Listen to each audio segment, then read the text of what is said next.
Ho, ho, ho. Merry Christmas and ha, ha, ha, happy Hanukkah. We hope you guys are having a very happy holidays. So today, if you need a little break from maybe the family chaos, maybe we're feeling sad, maybe we're happy and we just want to take a little like cozy lay down, we have lots of listener stories. So enjoy.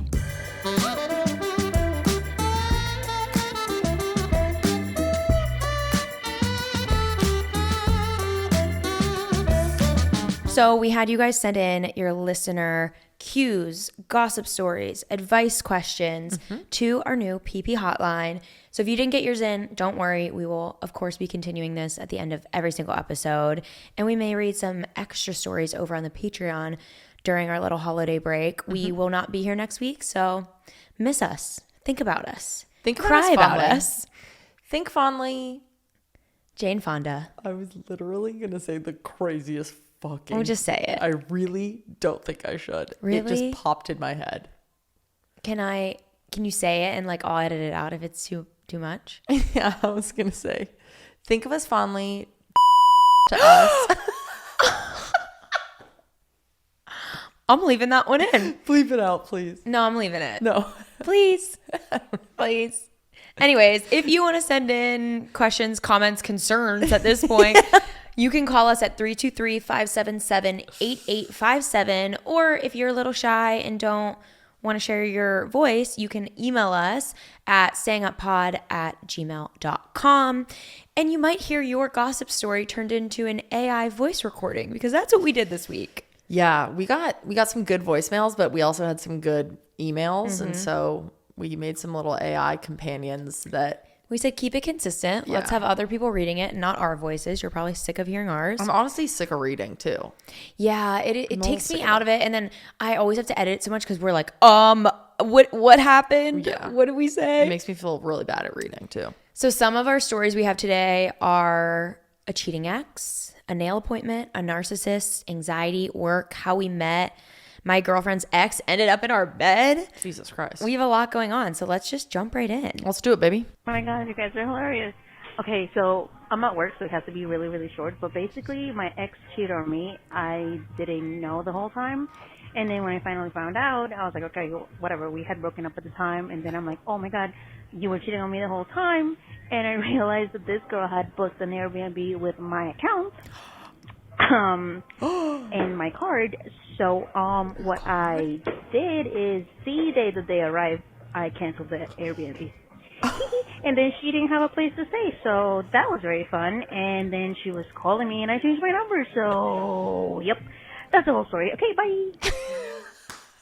Iconic. That was incredible. Obsessed. That is the perfect way to handle that. Like that's the power of technology, baby. Yeah. Also, so wild for somebody to book something on your account. So stupid. I have had that happen with many of exes. Ubers, Postmates. How? Where they're just like, because my card would be like on their account, which is a whole nother problem. Why is your card... No one has my card except until we got married. No one can access anything. Yeah, no one should. No one should. Learn from my mistakes. I'm generous, okay? I like to help people out. That's a nice way to spin it. Yeah.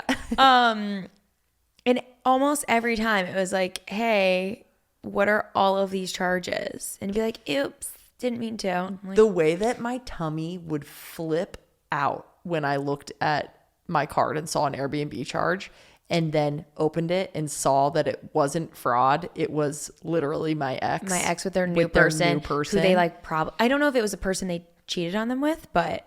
I mean, probably. That is so messy. But it's iconic behavior because why wouldn't you cancel it? It's like there's a fraudulent charge on my account. This isn't my Airbnb. I didn't book that. I don't know who booked this. And like that's your rating on the line. Like what if they go and wreck the place? I think we call the Better Business Bureau and we say that someone has access to your Airbnb and you give them their name and your social security and you tell them to go after this person. Wild. Okay, we took it a little too far. I liked this. This was like spicy but not toxic. It's sure you could have called your ex and be like, hey, I think you accidentally did this. Contact the people and say that you booked on the wrong account. But you don't know this bitch nothing. And to be fair, she owes you something, which is the Airbnb money. Finding out, well, it got canceled. Finding out you got cheated on post breakup is so frustrating. It's like I'm mad, but we're broken up. So it's like, I don't even want to say anything, but I'm mad. I have only had suspicion of that happening to me. I haven't had I haven't had confirmation. So I can't say for sure, but honestly, suspicion might be worse. Yeah. I kind of wish that I knew. I know about multiple exes cheating, and there's one that I'm like a little suspicious on, but it's the one I probably care the least about. Like, I'm like, that's fine. Yeah.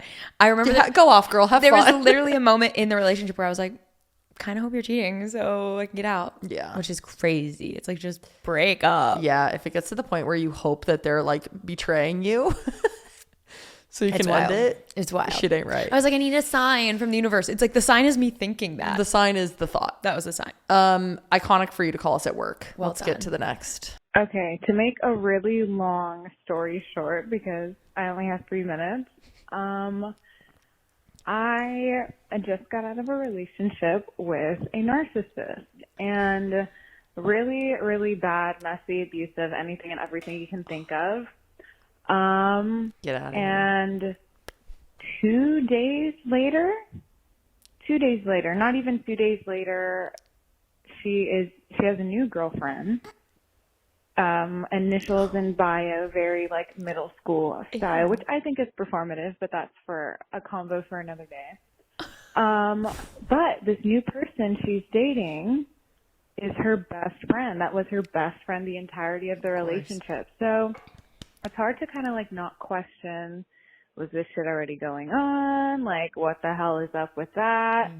Like, parts of me want to tell this new girl, like, good fucking luck. I don't know if I can cuss, but you can bleep it. But like, good fucking luck, babe. Because the mask will come off eventually. Because trust me, I was fooled. But do I just let karma kind of run its course? Yeah. Like, if you're a best friend and you know everything that went on in that relationship, you're pretty shitty for not holding your friend accountable, right? Yeah. But it's also like, huh? I think that's kind of like the, I guess, leading emotion is just like confusion at this point, because I don't miss it. I'm so fucking happy to not be in that situation anymore. But, like, how? Make it make sense. I don't know. But that's, I guess, the T-goss / question / whatever the hell. But yeah, fucking wild. Stupid. But wild. I love that ending. Wild, stupid, but wild. Icky. Gross. Proud of you. Proud of you. You're wonderful. Yeah, stay out of it. If the friend was a friend during your relationship, they are either also falling for the narcissism. Like, I dated somebody that I'm pretty certain was a narcissist, and a lot of their friends during that relationship stayed friends for a little bit, and then they would have falling outs with this person eventually because they're a narcissist, and then they'd be like, hey, I'm so sorry, I didn't see it. And I'm so glad I never took the bait and like went and talked to the friends and like tried to like petition for myself. No, it wasn't worth it. Was it's never always worth like, it. you're just the bigger person, and I feel like It's always better to you just said, like, rise do we above. just let karma happen? Yes. 100%. Not only. So here's my thought. This is potentially my writer brain coming out. I'm like, if I don't have the perfect thing to say, I'm not saying it. Which is like, if you don't know exactly what you would say to this person in a way that would end them morally, But it also like, physically, what's the purpose here? totally. I'm just saying, even if Yeah. I was like, I have the perfect like gotcha, or I have the Yeah. whatever, it's like, I'm not doing that because I don't want to come off and then do that and then spend a fucking month being like, I should have said something else. I think it would be different if you loved this friend that they're now dating and you were like, I'm a little hurt by that person and I want to talk to them. Yeah. And I also want to like warn them of my experience. Maybe they didn't know about it, hear about it, but we don't seem to care about their best friend turned lover. And I'm not a warner. But it's almost like you're just doing it to show you're mad, where you will inevitably look dumb of like, why do you care? That's And That's even why if we karma let doesn't run be. its course, maybe they end up together and they get married and live happily ever after. Fine. Yeah. Just be glad that you're not in the situation anymore. It still hurts. Even a shitty person finding out that they're like with someone who is always around when you're together, not fun. But just let it move on. Let's rise above. It's also clearly toxic to me in the way that the initials are in the bio so soon. I forgot about that. Because How old are we? Well, I feel like when people do that, it's to be like, go look, like you're my girl, like you're my. It's so performative. It's so performative in a way that I feel like your ex is just trying to be like, look, babe, like you're my person. I don't care about my other relationship. Where that feels so toxic that There's to no have trust. to prove it that soon and that like publicly for it to be something. There's a disconnect there. To Hate have that. to do that it's weird behavior. Thumbs down. Thumbs down. Thumbs down. To them, not you. You're Thumbs great. up for you. You're being smart Fab. and fun and funny And probably so hot. and hot and coy and great. And we're proud of you, and be the bigger person, but also LOL at them having the bio So dumb. initials. So dumb. That's got to stop. Yep. Are you in my bio? No, I'm not in your bio. I feel like I mention you now that I'm saying this, and I'm like, that's so embarrassing. I Let me hope I'm look. not, honey. Let me look. Fucking hell. I'm not. about to get on blast. I'm not, honey. brother. Your bio Oh. says publicly thinking. Oh, I was like a moss every Tuesday. That's my religion. AMAs A every moss. Tuesday, writing every sometimes. That's funny. Making things, Tumblr decks, staying up pod, grandstand. Okay, great. Yeah. It used to say like something podcast with my wife or something. Oh yeah, I think I did see that before. Oh, yours says that. That's what it is. Do I tag you? Do I have you tagged? You don't have me Oh God, I was like, But it says co-host of Staying Up with My Wife. okay. So Which is this is why- basically you thirsting after me. okay, sure, we can take it that way. This is actually why I did that, because your bio, when social media is your job, needs to quickly get across what you do. Yeah. Like I think I have something about skincare in there too. Yeah. And I'm promoting the podcast and also sharing that I'm gay. Yes. By saying my wife. No, it's it like also says probably somewhere doing my lesbian skincare routine. It should say that. wait, that's funnier. I could just say that. My lesbian skincare routine. Should I do a new TikTok series? It's just lesbian skincare routine. And it's just a normal skincare routine. But then it's like only like slight little different tips because it's like, you know, your nails and like Yeah, I'm like, shit like yeah. that. Or like, if you're both wearing lipstick, Yes. that shit's got to stay. Yeah. That's got to be matte. How would you know that? How would you know? I don't know. I've never If people dated are both somebody. wearing lipstick. I've never dated somebody who wears lipstick, I don't think. Looks like you have. I have In it. your little eyes, your I just- sparkly eyes right now. I just know lesbians, okay? Who? Which lesbian do you know? Everyone I know. Which lesbian? Every lesbian Name I know. one lesbian. Name a lesbian. Me. Another one. You. Another one. Another one. 5 hours later. Amy. Another one. Stop. Who are you thinking of? Our first little AI caller. Yeah, let's try it. I need advice and maybe a voice of reason because I don't know what to do. I'm 29 and recently single and have been focusing on myself and not really dating these last couple of months. But I joined a new gym and have developed the biggest crush on my boxing instructor there. And I feel like there is a vibe between us. Even my friend who I was there with clocked it. I followed her on Instagram to get updates on her classes, etc. She has a big following and didn't expect her to follow me back, but she did almost immediately. Upon creeping, I see that she has a boyfriend, another professional boxer, but she just seems so undeniably gay. She really has a gay vibe. My gym friends and I all were shocked to find out she was with a guy because it just seems so obvious. What do I do? Do I try and make a move and see what happens? Do I let her and her boyfriend be? Does the Instagram follow mean anything? Help, please. I love that AI That voice. was cute. Help, please. Help, That was please. cute. Thoughts? She has a boyfriend. Let it go. Yeah. I don't, sure, she might be gay. She might be bi. This guy might be her exception. She might be incredibly unhappy. I don't think it really matters. Yeah. I don't think it's the smartest to like meddle in something when you know someone has a boyfriend. Like, have a fun little cheeky flirt at the gym. But I wouldn't like make a proper move. I wouldn't ask her out unless you're not sure if she actually has a boyfriend. Like some people don't post a lot. It could be older. They could have broken up. But like you could bring him up to check. But I just think there's a boyfriend there. Like leave it as like a fun little gym crush. People have gay vibes. Sometimes they're gay. Sometimes they're just not gay. Yeah. I know nothing about this person's sexuality, but I hate to break this to you, but the follow doesn't mean a lot because people that, especially sports instructors, are trying so hard to build their followings. Every instructor I've ever had that I follows me back. 100%. It's because And they're they don't have a trying crush on very me. quickly to like build community and be like, oh, I see you, you see me. And then they're going to Make you their unfollow you regular. in like a month. Like a lot of them do that. It's like they very. Or she might think you're so cool and want to be friends. I don't know. Sure. I'm just playing total like. Yeah. The follow back doesn't probably mean a whole lot. Follow back I would not read into. And I'm sorry for that because that can be very exciting. I've loved a follow back in my past time where you're like, oh my God, what does this mean? What does this say? And then you're like, oh, you probably just clicked it and you're going to be curious for a little and then you're going to move on. Yeah. I just don't think when there's a relationship there, no matter the sexuality, whether she has a girlfriend, boyfriend, whatever, whether she's fully out, I think we just don't go there. Yeah. And I think it's fun to have a little gym crush. Like, let it just be what it is. Yeah, agreed. Junior year of high school, I was friends with benefits with this girl who claimed to be straight.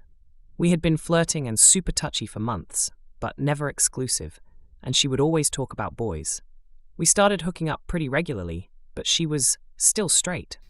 I get Classic. it, internalized homophobia, comp het, denial or whatever, but really? After sleeping with a girl multiple times? Wild.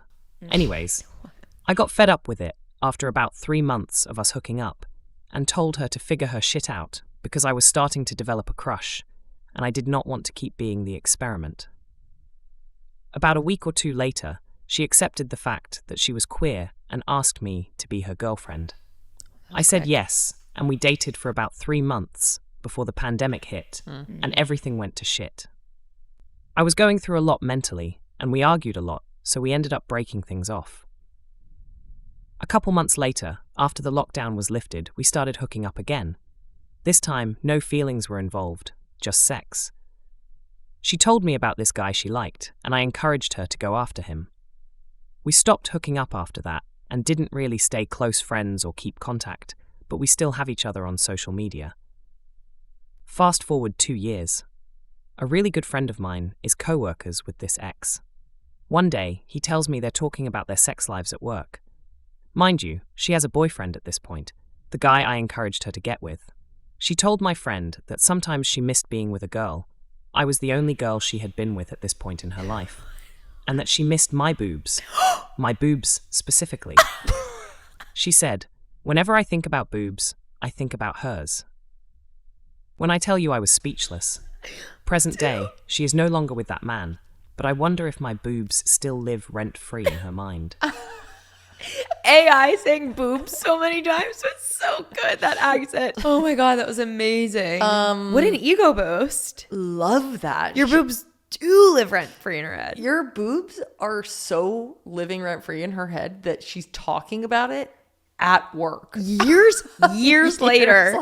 Years later, She's like, oh, I miss those boobs. Damn boobies, though. Wait, that's amazing. I want to proud know of if you. she knew the coworker was a friend. Yeah. Because I'm like, did she want that to get back to you? I'm wondering, should I call her? Like, I'm wondering if it's time for you to reach back out. Yeah, do we just say like, checking in, you know how you're doing? Checking in. Do you want to see the boobies again? I hear you I can miss send you a these pic. Just send her a knockers. pic. That's Wild. gross. Don't do That's that. Don't do diabolical. that. Do not do that. But like, whoa. That's so juicy. I love that. I wonder what these magical boobs are. I know. I'm thinking about them now I'm thinking, too. dude, now your boobs are living rent free in my mind. I don't even know what they look like. What do you think they look like? I have no idea. Mid-size. Honey, I'm not going to describe a listener's boobs right now. What kind of question was that? What are you trying to connect with you? Okay. Anyways. Hey, Taryn and Cammy, how's it going? My name is Elena. I'm from New York, and I was just wondering if you guys have any tips for and advice for dealing with anxiety. Because, I mean, don't get me wrong, it could be a pain in the butt, especially living in a big city where I am. So I'd love to hear your thoughts about it. Love you both. I love you. Oh my God, I love you. I so genuinely mean that. That was the sweetest voice I've ever heard in my life. Fucking angel calling in from heaven. Oh, anxiety in a big city is also tough. I wonder what kind of anxiety they deal with. Let's help our sister out with like just 2 tips each. Okay, Let's go ahead. keep it tight. Because I can talk about anxiety all damn day. My first tip is going to be a little bit of exposure therapy. I'm not really sure what's making us anxious, whether, like, for me, I don't like big crowds, stresses me out. So like even being in New York, sometimes walking, I like hate walking etiquette. I hate when people just stop in front of you, and like me not being in someone's way really makes me anxious. But I notice when I don't do that a lot, like we don't get that a lot in LA. We're not like in big crowds a lot. I'm more sensitive to it the next time. So I'm gonna push for a little bit of exposure therapy and just put yourself out there, whatever it may be. Do that a little bit more and see if exposing yourself and it not being that bad makes you feel a little bit more at ease. Thoughtful. Like that. Okay, what's next, baby? We don't use Mother Google enough. Mother Google. Or ChatGPT or things of that nature. What I have found really useful when people have very specific anxieties, so like it sounds like yours, let's pretend yours are about being in crowds or being in a busy city or whatever. Yeah. You can literally Google anxiety tips for being in a busy city. Yeah. And what I've found really nice is that people will go into very specific anxieties and share things that worked with them, because like what works for health anxiety might not work for social anxiety and like, you know, whatever. So I would absolutely recommend looking up whatever's specifically making you anxious. You'll also feel a lot less alone, which I think makes anxiety worse, because you feel like you're the only person in the 30-mile radius that feels the way that you do. And then when you start to realize that the people walking around the same city as you are probably also feeling the same thing, you start to feel a little bit less anxious. So that would be my starting point. My second tip kind of piggybacks off of yours. Don't be afraid to share that with people. Yeah. If you're only sharing it with us or only Googling it, you can tell your friends. You don't need to like talk about it all the time and it's like your only personality trait. But if, again, we'll stay on the example of like crowded places, you're with a friend, you're feeling a little nervous, tell them. Yeah. Friends can be so supportive and sweet of like, how can I help you? Is it helpful if I like walk in front of you? Hold your hand. Like, what can I do to kind of ease your anxiety? And sometimes just having someone know about it and not feeling like you have to hide it lifts such a weight off your chest. Totally. So that's my number 2. My number 2 is Number 2. Too funny. Too funny. My number 2, I had it and then I said the poop thing. God, I did that last episode too. Hold on. Give me 1 second. It was good. It was going to be fucking, it was going to change Baby, their life. I bet it was going to be. It was going to fix their anxiety. I bet it was too good. Oh, got it. Oh, she's back. I think I've said this before on the pod, but one thing that has really helped me when I'm in like my worst kind of all-encompassing dark anxiety spirals is doing like a thing that I would just call grateful every hour, which is trying to whip out your phone or whip out a notebook or whatever every single hour of the day that you're feeling anxious. You're not going to do it every hour, but if you try to do it every hour, you'll do it a lot of times, which is nice. And write down small things that you're thankful for. So if you're out and about in a city or if you're at work or whatever, you literally just say, oh, it's the 3:00 hour, sometime in the 3:00 hour, and I haven't said anything. And you just take out your phone and you write, thankful that I have a phone, thankful that I have a friend, thankful for the wind. That feels nice sometimes. Like stuff like that. Yeah. And what I have found that when I do that consistently, when I'm in a spiral, it just trains your brain to be a little bit less like everything is a threat and more like everything is actually maybe a nice thing. Love that. So yeah. Good advice, baby. Sorry you're feeling that way. But we're with you. We're all anxious out here. We're just trying to be better. We're all doing our best. Hi, ladies. Nice to hear from you. I am proposing on Friday. Today is Tuesday. The only problem is I'm trying to convince my girlfriend to get her nails done, but how do I do that without giving my entire plan away? I keep mentioning it. Oh, you should get it done for Christmas. But she's like holding out on me. And I also think that she'd be upset if she didn't have her nails done when I propose. Let me know if you have thoughts or advice.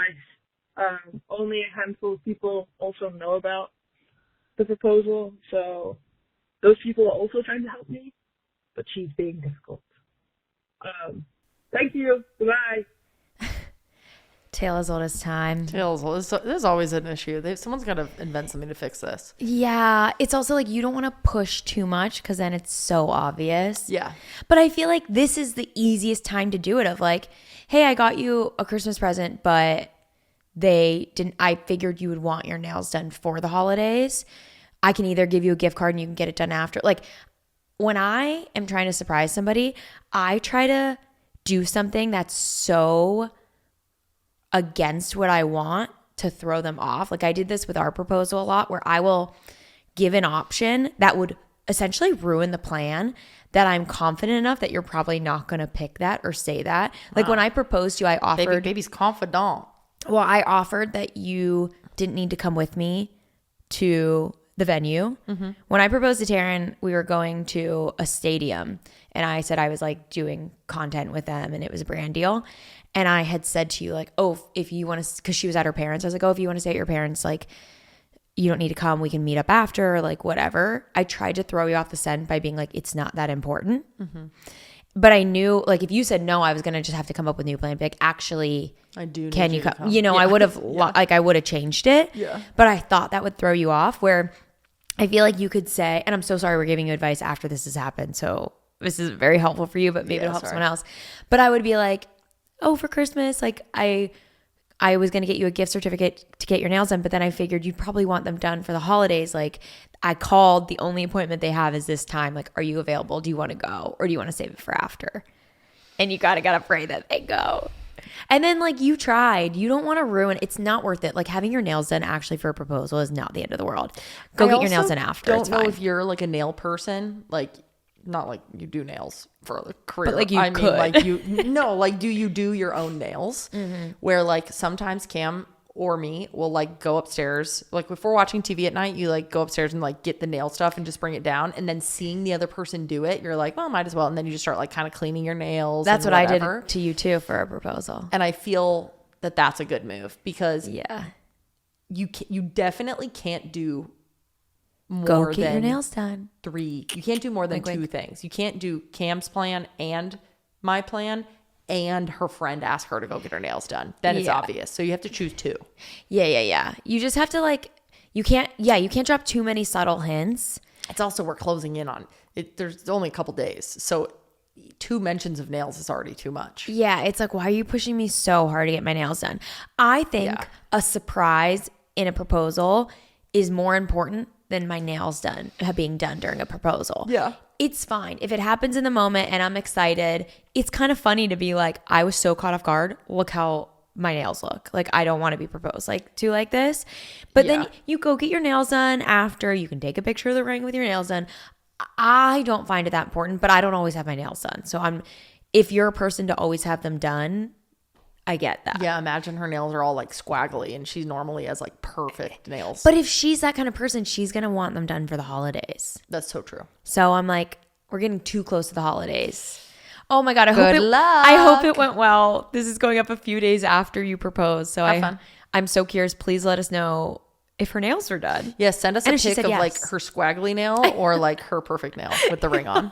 I hope she says yeah too. Yeah. Yeah, I'm just assuming. She will. She will. No? Who says no these days? Oui, hello. This is John Belem.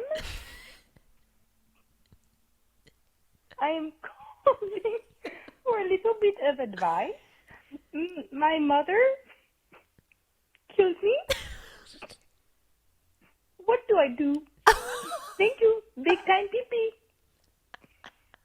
Who was that? I can't tell who it is. We are assuming this prank call is from one of the girls that we went to Joshua Tree with because we talked about John Benet Ramsey so much. We were talking about John Benet Ramsey because the show had come out. We were all talking about it, and we're all like, well, who did it? Blah, blah, blah. But then there was like strange activity around the house, and it became a joke that it was the ghost of John Benet. But then someone also accidentally said John Belen. And then now we've been calling John Benet John Belen. Yeah. That's the only reason that this has to be from that sleepover, but I don't know who it would be. I also thought maybe because I think we maybe talked about John Benet a little last episode, but we got this before that. I need to know who sent this. What if it's John Benet? What if, babe? It was a ghost. What if quite literally John Benet Ramsey called into the podcast and is like acting like it's a joke? More than a ghost calling us up, I'd be impressed. I'm so honored that John Benet Ramsey's listening to the podcast. She's a fan. Justin Bieber and John Anne Benet's a Frank. BB. John Benet's a BB. Oh. Well, you heard it here first. Dude, she Her wasn't mom even did it. around when podcasts were a thing. Yeah. Crazy. But her mom did it, so that's the answer. I don't know. I can't get into this. Nothing funnier.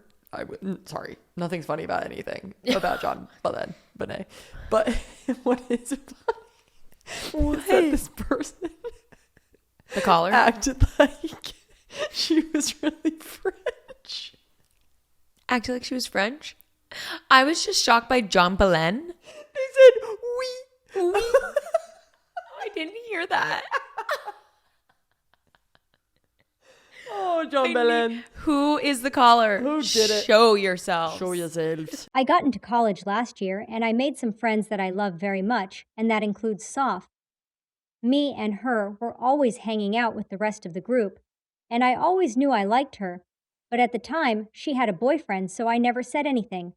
Fast forward a couple months, we start talking more one-on-one, and one day we just FaceTimed all night talking about life. Another That one. kept going, and at that point, we were so connected and we flirted, but I never thought anything of it until she came over one time and kissed me. I was like, what? Forward. But at the same time, I loved it. I can't lie. We talked after, and she said she was going to break up with the boyfriend, that she didn't like him anymore, and that she wanted us. So she did break up with him, and we became inseparable in a healthy way, I promise. We were together for 4 months, and we were so in love, until she came back from vacation. We have a talk, and she says she's breaking up with me because she needs to be alone, and we are on different pages of life. Mind you, she is 1 year older, not fucking 30 years older. But she wants to stay friends because we are in the same group of friends. She was my first love, my first everything, and I still love her. We still hang out together. She still takes me home after hangouts if I need it. And a couple of weeks ago, I was jealous because I heard she was with someone and I was very obvious about it. We talked and she told me she wanted me to be honest with her, if I could still be friends or no. I told her I would give her an answer and I haven't yet. I still love her, I still want to be with her, and I want to be honest and tell her, but I don't know if that's a good idea. I don't want to stop being friends, because that would fuck up the friend group, so I don't know what to do. Because every time I am with her, I want her. She is so special, and I am afraid she is over me. I don't know, I need help. Oh, AI reading that was so sweet. Also, calling someone named Soph was like incredible. Oh, God. The classic Brutal. don't want to fuck up the friend group conundrum is so that So needs to lesbian coded. But what do you do? What do you do? It's hard because it's like you want to be honest. And I think you need, like we always say to people when this happens, it's like you need to give it some space. You can't pretend to be friends when you're deeply wanting more. But this isn't just said about you're in love with this person still. Like you want to be with them. That's too fresh, my guy. Yeah, but this isn't just that friendship. It's the friend group. And that's where it gets really kind of tricky. Honestly, I think be honest and just be like, yeah, you know what? This is a bit harder for me. Like as the one who is broken up with, those feelings don't just go away. I think we can get to a point where we're still good friends, but I'm noticing it hurting me. So maybe let's just be a little sensitive to it. Like, yeah, you shouldn't be driving me home. Yeah. We can still hang out in group hangs because you don't want to make it like those friends are having to pick who they're hanging out with. Yeah. But, and like maybe if you wouldn't mind like not talking about romantic partners in front of me, like just be respectful as I try to navigate this and move forward. But I hope that we can get to a place where we're friends, and like I definitely don't want to mess up our friend group dynamic. Like I don't want you to not be friends with them. I don't want me to have to not be friends with them. But we just need to be a little sensitive. The tough love piece that I will give you here is that like they ended things with you. And Damn, then reminder. but then they're still in your friend. It's not like they moved. It's not like They're in your face. you were still an option to them, and they're choosing someone else. Yes.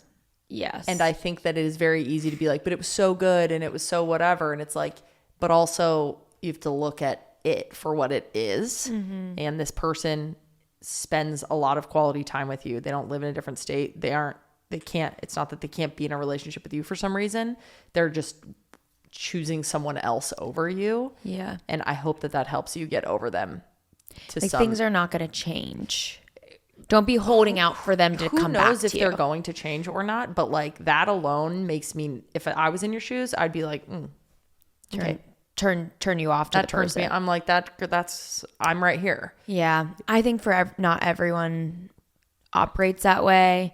Sometimes like not being chosen or wanted makes you want somebody even more. Of course. But then So it gets tough. you have to help yourself. Yeah. Like you painted it, which was totally fair. That's your reality of the situation, that it was like this incredible relationship and it was amazing and it could have totally been that. Then this person needed space, but then they came back and they no longer need space if you from they're a talking to someone else, relationship. yeah. They just maybe realized you weren't their person. So I would I would go for the distance route and let yourself heal, because you deserve to be so wanted by someone you're going to date. Totally. You don't want to be a second option. You don't want to be an afterthought. Yeah. So, sorry, Bobby. yeah. Oui. Hey, Kimmy and Taryn. So this is a story I would have loved to tell at a sleepover, and if I gave it a title, I'd probably say how my girlfriend's ex ended up in our bed. So she has a bit of an infamous history with crazy ex-girlfriends. One of them, named B, was really abusive towards her while they were dating. They've been broken up for a while now, but B still has her ways of making her way back into my girlfriend's life. So in college, we lived in a basement with this girl named Sarah, and she was a good friend of ours. And our rooms were right next to each other, and my girlfriend and Sarah became really close friends. So naturally, she tells Sarah about all the shitty things that her ex B had done to her. And one day, Sarah gets home from work and tells us that she is training B at McDonald's, and she's going to start working there. And over the next year, B and Sarah become close friends, of course. She's invited over for parties. She stays over in Sarah's room. And I just felt awful for my girlfriend. She had to fall asleep in the room next door listening to her ex laugh right across the hallway. So my girlfriend asked if Sarah could let her know when B would be around just so we could leave. But as the year went on, Sarah would keep forgetting to tell her. She'd sneak B in. And eventually she told us that B would be living there during the summer. And it was just awful. So we decided to move out. And I came back one Saturday morning to start cleaning up some of my stuff and to show the room to a sublet. And Sarah had some friends over that night. And when I got to my room, B was fast asleep in our bed. She woke up and she saw me and she's like, oh shit. And I got half-assed apologies from both of them, but they blamed it on being drunk. It just felt like a creepy attempt to get back into my girlfriend's life. She knew the room was ours. There was an empty guest room she could have slept in. She could have slept in Sarah's room. What? It's been like 3 years since this happened, and I still don't know who I'm more angry at, B or Sarah, but I would love to know what you guys think. Thanks for listening. Ugh. So disrespectful. Hate Who that for are you. you more mad at, B or Sarah? Sarah. Yes, 100%. Me too. B is operating, well, whatever. Exes do are crazy exes. stuff. I'm like, you're nuts and that's fine. You don't owe me anything anymore. We're done. Yes. Yeah. B, though, My does owe you friend. shit. That's your friend. My roommate. Yeah. B ain't right. Insane. No. Sarah ain't right. Both of them ain't right. I just think like, okay, I get it. You have to train someone at work. It happens. You naturally get closer. to know all the horrible things someone did, it's really that mentality of like, oh, they did all these bad things to you. Well, they didn't do anything bad to me. It's like that where I'm like, I don't fuck with you then. If you can, and I get it, like hear everyone's story, suss it out. Yeah. I'm like, either Sarah doesn't trust PP's girlfriend of like what truly happened, or just doesn't care. So we already become friends, but show some respect. You don't bring someone's ex to the house. I just think that's so insane. You don't need to hang out at your place. No. You can go out. You can go to B's place. Yeah. It's so rude to have them in your space. Then you guys are so sweet to be like, it's okay if she's here, but like, can you give us a heads up? We will leave. We will leave our safe space, our own home, which is so diabolical. Fucking B can come clomp around. But Sarah still doesn't have the respect to give you the heads up. She starts to stop telling you, then lets her sleep over, and then in your bedroom, letting anyone sleep in your room not asked is like insane. A punishable offense. Oh, I don't know how I thought you meant something else. That never bothers me. I think that bothers you. Without asking me, like if someone's in your bed? Well, I guess that would have bothered me. Crazy to me. You came home. Let's say you're living with one of the boys. You come home and you go in your room and someone's just sleeping in your bed and you're like, what? I think it depends on who it is. Some people can operate that way. But if my friend brought someone over that I don't know, that would bother me. Or brought your ex over? Brought my ex Disgusting. over? I'd be like, I think anyone, you just ask. I think asking is always like, of course you can borrow anything of mine. Of course you can do all this. Just ask. Sarah's on my shit list. Get her out of here. Sarah's rude. I think that friendship needs to end. That's not a friend. Thanks for the story, girly. Yeah. Sorry. Hey, Cammy and Taryn. It is so exciting that you guys have this hotline because there's been many a times where I want to send in advice. I feel like you guys are mothers and I would love your advice. So this is work related, nothing juicy like relationships, but I currently work for a ballet company, not as a dancer. I grew up as a dancer, but I worked administrative staff. Nonetheless, I still have to work a lot during, of course, our busiest season, the Nutcracker. Growing up a dancer, I am so used to sacrificing time with my family and friends for the arts. I'm just so always been very committed to dance, and I feel like I've pushed my friends and family away for like majority of my life. And now as I'm growing older, I just got married this year. I want to spend more time with my family, especially now that I have more family, and it just feels impossible for me. I'm missing Christmas with my family. I'm missing events with my friends during this season, and it just makes me feel the most FOMO and how I'm giving my life and all of everything to me to a company when I maybe should start looking to settle down. With that said, I'm not the breadwinner in my relationship. I really just have this job because I love it. And part of me feels selfish that I'm choosing to work this job that doesn't pay well, but I love it. I love being part of a ballet company, professional ballet company. And it's like almost everything I've ever dreamed of, but it is so selfish of me. I have to miss a lot of holidays, like Mother's Day, we have a really big ballet. And I'm just considering, like, is it time for me to settle and really focus on my family and friends? What do you guys think? That was so sweet. That sounds really hard. I don't think Cam or I can relate to working a job that is like super seasonal too, where like things like the arts is often like you said around specific holidays. That's when people go to these shows, plays, whatever. But it sounds like you really love it, and I don't think it's selfish to do something that you love for work. I think that's everyone's dream, is to find something that is that. Yeah. That said, I can't imagine you have to choose one or the other. Yeah. My hunch would be get paid less by not working some of the holidays, like picking and choosing where you are like going to be spending your time, and say, hey, you know what? This Christmas, I am taking Christmas off. That means I'm going to be making less money. Honey, I'm going to have less money during this time of the year. are we okay with that? Can our finances handle that? Okay, well, they said they're not the breadwinner. They're not really doing it for the money. It's just doing it because they enjoy it. Totally. So, and I think now your priorities are being changed to some extent, which is healthy and normal. And that's what growing up feels like. But you should also not give up something that you love and have like built your life for. So I think there's a middle ground. And also I would say that like, just because you can't be at things for work doesn't mean that you can't do other things to make up for it or really express how badly you want to be places. Like sometimes people are upset because you're not at a party or whatever, and it's more just they don't think you care, but sharing that you care, sharing that you want to be there, and then also being like, can I take you out to dinner for like a post-Christmas whatever, like that alone can kind of help fix it. So I would just balance it by I guess in a nutcracker. I guess in a nutcracker.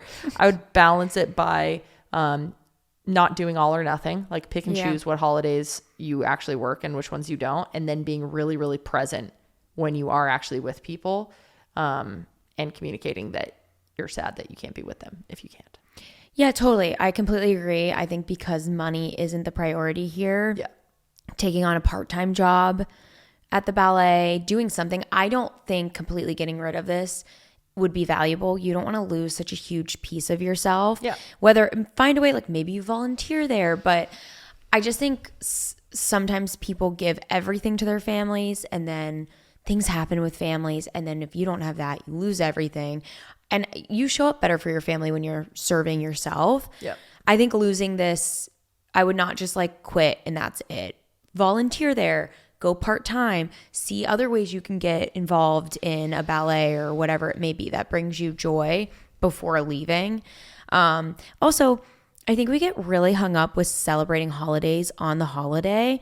And as somebody who's not religious, and I love Christmas, with my family and my parents living across the country, I have over the last few years been like, if I celebrate on the 26th, that's still Christmas. Right. It's just about being with people. So maybe you propose, hey, the ballet really needs me on Christmas Day. It's our busiest day of the year. Could we celebrate the next day? This literally sounds like a Hallmark movie. The way you just said, the ballet needs me. Is there any way we can do Christmas on the 26th? I have to save the town. I don't want to have to choose between my job. It really did go Hallmark family. So don't quick. make me. I've worked so hard for this. But you really can. It's like a day is just a day. It's the meaning you put behind it.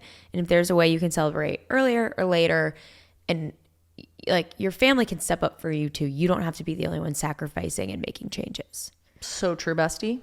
So true. Final submission is a question from AI. Well, it was from one of you. AI is reading it. And this is my favorite voice yet. I want to hear about the mold in your home. I'm a new homeowner and my health anxiety has shifted into house anxiety. Any tips, info, etc. you have for not spiraling and dealing with house things would be helpful. No, we don't have tips for that. What is the accent? It's like a little Scottish man. Scottish. I couldn't place it. We don't have tips for how not to spiral. No, you just spiral. You just do. And then you unspiral. Bend and snap, baby. Bend and snap. It really is homeownership is a spiral to an unspiral over and over and over again. You are just like what's that little slinky going down the stairs? Yeah, like that's what homeownership is. But then somehow it goes back up. You slinky and it's fucking chaos, and then it all settles. And then sometimes it tangles. Remember when your slinky would tangle? 100%. Oh, the worst. Terrible experience. My actual solid advice for this though is things are gonna happen. It's inevitable. And I think when you're a first time homeowner, it feels so huge and scary. You're like, there's mold. Oh my God. Like this is horrific. And then you learn that these things are so common. Everyone experiences it. Mold isn't as big of a deal. It is easily fixable. I mean, yeah, some people have horrible cases with it, but some people have mold in their homes for decades and they don't get sick because they aren't sensitive to mold.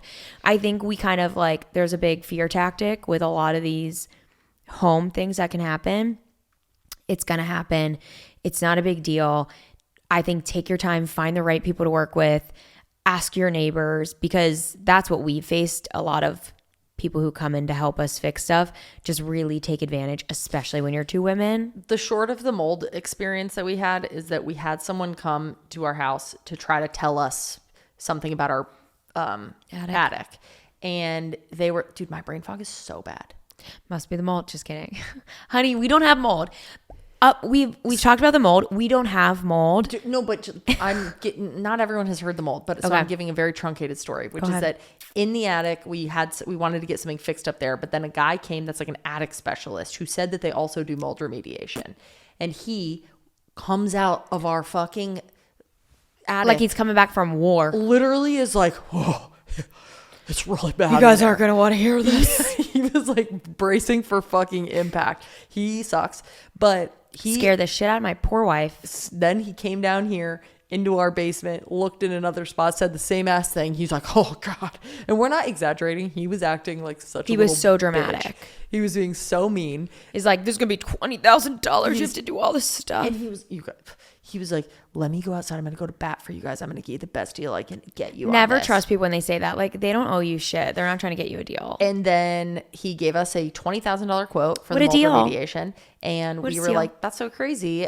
Okay. And I was terrified. I didn't even want to sleep here. I was like, it was awful. Panic And then we mode. got 3 mold specialists to come out back to back to back. And all of them were like, don't know what that guy was talking about. Yeah, like He you have like small amounts of mold that are very common in most houses. Yes. The only area we're worried about is the basement, because whenever we had the mold people come the first time, they didn't check the crawl space. So that's the only area that we might need getting fixed. But the attic is not a problem. And he made that sound like that was the big issue. Oh yeah, and it was literally like every true mold expert, not an attic expert that also does mold remediation. Every true attic mold expert was like, yeah, you can just get some stuff online and kind of like get it down, wipe it down. And I'm thinking we're going to be like hazmated in here for months. Well, he was like, yeah, we'll get you in and we're going to have to, I don't know, partition off all the parts of your house so it doesn't then get into the other rooms and the spores don't get on your fabrics. Like, he acted like it was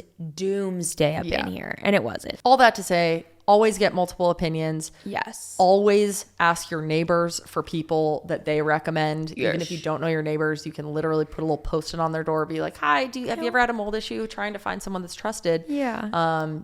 Don't always trust Google reviews or Yelp reviews. People pay for those. They pay people to take down their bad reviews. Like, really go sketchy out here. It's sketchy out here. You got to be careful.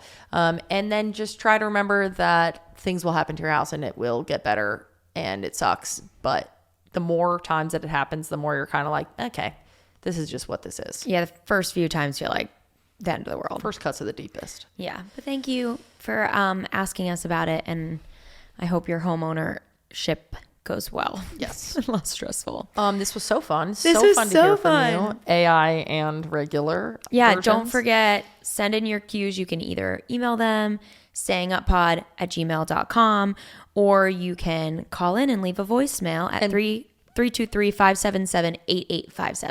Please push yourself to leave a voicemail. You heard one of our peepees. She was anxious and she still did it.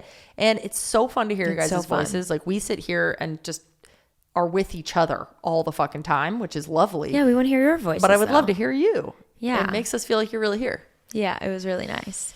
Cool. I hope you guys have happy holidays. Happy New Year. Christmas. We will see you in the new year. Happy Hanukkah.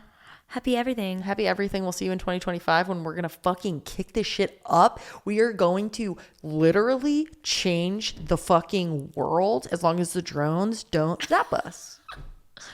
And if they do, we won't even need to know about it. We'll just be done. Again, don't say that shit. Love you guys. Bye. Love you. Happy Christmas. I keep saying Happy Christmas. I love it. I know, you're really into it. Happy Christmas.